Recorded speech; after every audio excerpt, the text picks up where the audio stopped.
너무 잘하셨습니다. 오늘 이어가지고 계속 박재원 소장님하고 지금 재미있는 이야기 할 건데요. 아직 첫 번째 영상 보지 못하셨으면 첫 번째 영상 시험을 위한 공부 그리고 자연스러운 공부 정말 재밌고 유익한 영상이 있으니까 꼭 보고 오시면 좋을 것 같고요. 그리고 소장님 두 번째 이야기 할 게 과연 학생들이 공부를 안 하는 걸까 못 하는 걸까 이 이야기입니다. 이거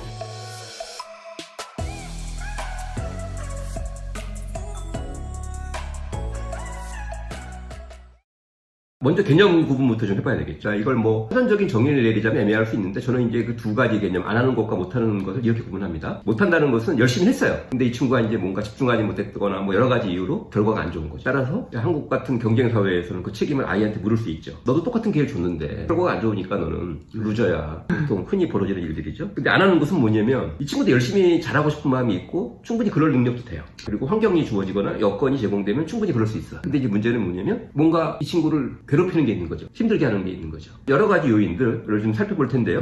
그래서 결과적으로 이제 안 한 거죠. 따라서 이제 그런 안 한 경우라면 이 친구한테 책임을 묻기는 어렵죠. 그쵸, 뭐 하진 않았으니까. 그렇죠. 그러니까 왜 안 하게 됐는가에 주목해야 되죠. 그 이전에 혹시 보셨는지 모르겠지만 EBS에 공부 못하는 아이라는 5부작 특집 다큐가 있었어요. 제가 이제 거기 메인 사례자를 쭉 제가 상담을 하면서 진행을 했는데 한 남학생입니다. 메인 사례자 주인공이. 근데 이 친구가 아빠 직장을 따라서 일본에서 초등학교 시절을 국제학교에서 보냈어요. 우리처럼 경쟁의 강도가 높지 않죠. 그래서 이제 거기서 이제 즐겁게 공부를 한 거예요. 나름대로 즐겁게 공부하다 보니까 열심히도 했겠죠. 근데 이제 한국에 돌아올 때가 됐어요.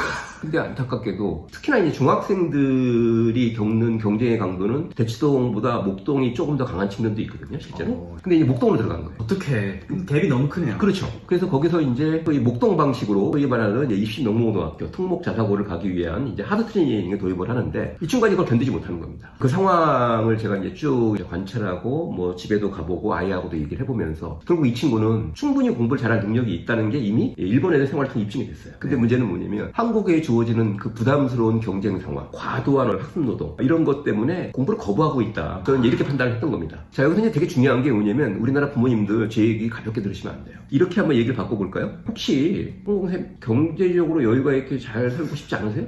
순간 경제적으로 여유가 있냐고 묻는 줄 알고. 네. 경제적으로 네 그쵸 당연히 뭐 잘 그렇죠. 살고 싶죠. 네. 네. 건강하게 오래 살고 싶지 않지 않으시죠? 질문 좀 어렵지만 네, 건강하게 오래오래 살고 싶잖아요. 살고 싶습니다. 근데 인생 그렇게 맘대로 되나요? 애들 공부도 똑같다는 생각을 해보셔야 돼요. 공부 아이들 정말 잘하고 싶어 하고 열심히 하고 싶어 합니다. 반에서 그 뒤에서 자는 아이들이 자는 더- 애도 너 스카이 갈 수 있으면 깬다고 그러더라고요. 아니 근데 더 중요한 게 뭐냐면 잘 생각해보세요. 저는 이제 요즘 위기학생이라는 표현을 쓰잖아요. 학교 막 청소년들 이 친구들 많이 만나봤거든요. 마음속에 공부에 대한 열망이 엄청 강해요. 왜냐면 이런 겁니다. 한번 생각해보세요. 부자보다 돈 때문에 어려움을 겪고 있는 가난한 사람들이 돈이 더 절실하죠. 똑같은 거예요. 공부를 못하는 학생일수록 한번 공부를 잘해보고 싶은 마음, 그래서 인정받고 싶은 마음 절실하게 있어요. 비유가 너무 와닿습니다. 네네. 근데 문제는 뭐냐면 그 맘대로 안 되는 거죠. 자, 그때 이제 한번 잘 생각해보세요. 만약에 그 학생을 공부 못하는 사람으로 만약에 몰고 가면 뭘까요? 이 친구는 이제 좌절할 수밖에 없죠. 했는데 안 된다. 그렇죠. 근데 만약에 안 한 학생으로 이 친구가 왜 안 했는지를 이해하려고 접근하면 어떻게 될까요? 이거 완전 접근법 다릅니다. 그 어려운 사정 이해가 되겠지. 그러니까 제가 이제 학부모님들하고 이제 얘기를 하다 보면 문제는 이제 아이가 성적이 별로 안 좋아. 근데 이제 부모가 이 아이를 어떻게 바라보느냐가 되게 중요하거든요. 이거 진짜 뼈를 때리는 일. 네네. 공부 못하는 아이로 가면 끊임없이 책임 추궁을 하는 거예요. 너 똑같은 기회를 줬고 또 너 지금까지 들인 학원비가 얼마인데 너 어릴 때부터 그렇게 책도 많이 읽고 도대체 이게 뭐야? 모든 책임을 아이한테 넘기죠. 근데 거기서 이제 한번 잘 생각해보세요. 사람은 다 그런 것 같아요. 아이만 그런 게 아니라 애나 어른이나 잘못한 게 분명히 내 잘못이야. 그럼 인정하거든요. 근데 저는 학창시절에 공부를 한때 열심히 하기 전에요. 저는 매일 느꼈던 감정이 있거든요. 그게 뭔지 아세요? 억울하다. 학창시절에 저도 좀 억울한 거 몇 번 느껴본 것 같아요. 그렇죠. 그 왜냐면 이런 것 같아요. 분명히 잘못한 건 맞는데 모든 책임이 나한테 있는 건 아니거든. 그런 상황에서 느끼는 감정이 억울함인 것 같아요. 그러니까 저는 부모님이 학교나 사회에서 어떤 한 구성원을 충분히 공감하고 이해하기 어렵잖아요. 그죠? 근데 저는 이제 부모님 역할이 정말 중요하다고 생각하는 게 일단 지금 성적이 좋아. 그러면 별 문제가 없어요. 근데 이제 성적이 되게 부진합니다. 그럼 이 친구도 이제 의욕을 회복하고 열심히 노력해야 되잖아요. 그러려면 이 친구를 어떤 시선으로 바라봐줘야 될까요? 못하는 아이로 봐야 될까요? 안 하는 아이로 봐야 될까요? 정말 이 친구도 열심히 잘하고 싶은 마음이 있는데 무엇 때문에 이 친구가 공부를 열심히 하지 못하는 걸까? 나름대로 노력하지만 왜 결과가 이렇게 실망스러운 걸까? 이걸 누군가는 이해해 주려고 노력하는 사람이 한 사람이라도 있어야지만 이 친구에게 희망이 있거든요. 그쵸. 그렇겠네요. 아 입장에서는. 네. 너무 억울할 것 같아요. 그렇죠. 그래서 제가 이제 다시 앞으로 돌아가서 이거 EBS 다큐를 진행하면서 이 친구 지금 더 잘하고 싶다. 왜? 그 일본에서 공부를 잘했단 말이에요. 그쵸. 네. 근데 이제 한국에 와서는 이게 뭐 선행도 안 돼 있고 뭐 이러니까 이제 중하위권을 쳐졌는데 얼마나 그게 안타깝겠어요? 본인 스스로도. 근데 이제 부모님은 공부 못하는 아이로 몰고 가는 거예요. 그러니까 어렵게 이제 결국은 부모님의 생각을 바꿨습니다. 다큐멘터리가 이제 잘 진행이 되고 정말 안타까운 게 그 오부작을 관통하는 일단 메인 사례자니까 그러니까 이 친구의 가정에 어떤 해피엔딩이 보여야 되거든요. 지금 기억이 나는데 마지막 촬영 일정이 잡혔습니다.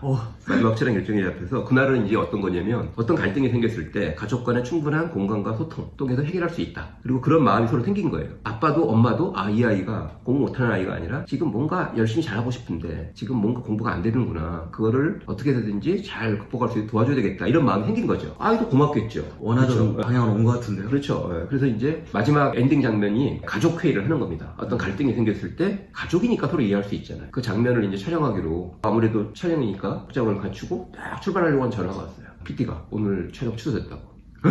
예.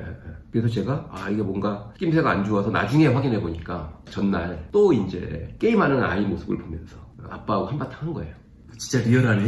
홍공생 공든탑이 무너진다. 그러니까요. 네, 이게 다 왔다고 생각했거든요. 그렇죠. 네, 너무 절실한 거예요. 네, 그래서 그 다큐 한번 기회 되시면 한번 찾아보시기 바랍니다. 그게 보통은 이제 공부 잘하는 거에 대한 얘기들이 많잖아요, 그죠? 그렇죠. 성공 사례. 근데 이제 그게 공부 못하는 아이를 조명한 되게 의미 있는 사례고, 뭐 여러 그 사례에 대한 제가 상담을 진행하면서 정말 느낀 게 뭐냐면 제발 우리 인간에 대한 신뢰를 잃지 말자. 모든 사람은 잘 살고 싶어 합니다. 공부도 잘하고 싶어 합니다. 근데 뭔가 안타깝게 안 되는 게 있는 거거든요. 근데 거기에 주목해서 자꾸 이제 아이들한테 뭘 요구하기보다는 무엇이 우리 아이를 괴롭히는지, 우리 아이의 공부 마음을 무엇이 혼란스럽게 하는지, 이런 공부 못하는 아이가 안 하는 아이 쪽으로 달리 보이기 시작하면 부모님도 마음 편해지거든요. 진짜 그 부모의 시야가 바라보는 맞습니다. 관점이 너무 중요할 네. 것 같아요. 이게 아까 그 억울하다라는 거.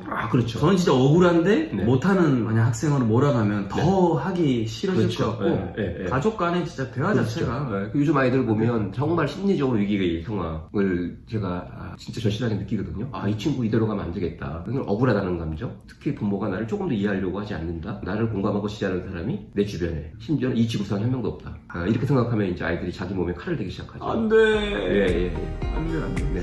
지금 보시는 부모님들도 학창 시절에 한 번쯤은 억울하다는 생각 네. 가져본 적 있을 것 같습니다. 그렇다면 우리 아이를 못하는 것보다는 어떻게 해서 이제 안 하게 되는지, 괴롭히는 거에 대해서 조금 더 귀를 기울여보고 이해를 해보려면 좀 낫지 않을까 생각하면서 두 번째 영상을 마무리하도록 하겠습니다.